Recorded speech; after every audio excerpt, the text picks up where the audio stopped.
บายดีไม่ได้พอกันแต่งโดดเมื่อนี้ก็คือเกา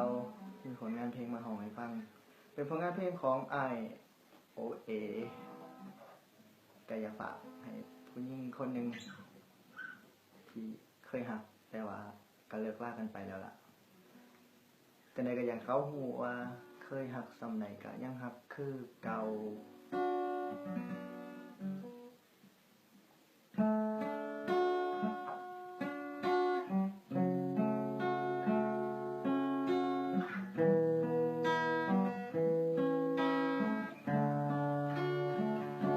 ก็ย้อนว่าหักแค่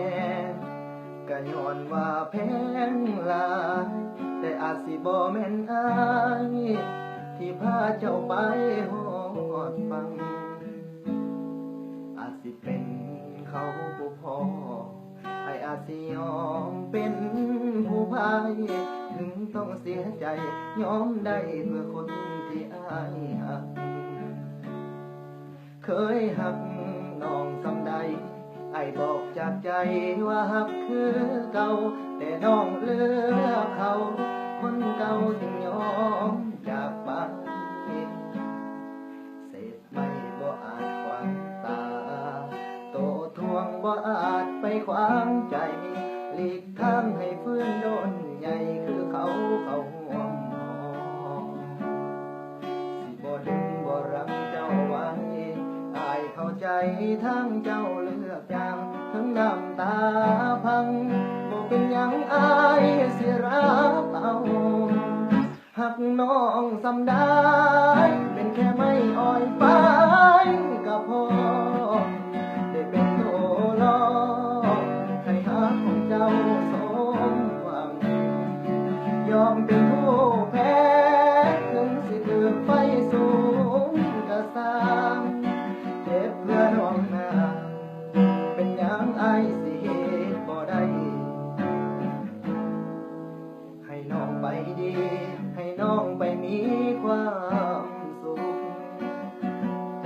ทั้งอายเป็นทุกข์สำได้ก็สิโอ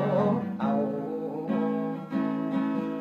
อวยพรส่งท้ายคนที่อายหักให้น้องโชคดีกับเขาจากใจเพื่อนที่เท่าของมันอ่อยไฟ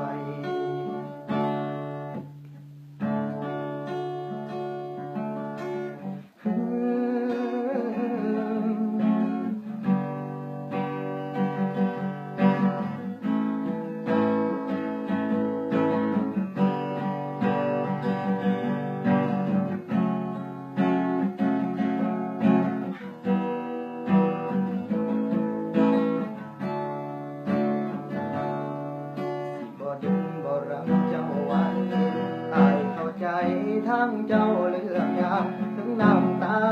พังบอกเป็นอย่างอายสิรับเอาหักน้องสำได้เป็นแค่ไม่อ่อยไปก็พอได้เป็นโตลอให้หักของเจ้าสมหวังยอมเป็นผู้แพ้ถึงสิเลือกไฟสูงก็สร้างเจ็บเพื่อน้องนางเป็นอย่างอายสิเหตุบ่ได้ยอมเป็นผู้แพ้ถึงสิถึกไปสูงก็สร้างเจ็บเพื่อน้องนางเป็นอย่างอายสิเหตุบ่ได้เจ็บเพื่อน้องนางสุดท้ายอายต้องเหตุให้ได้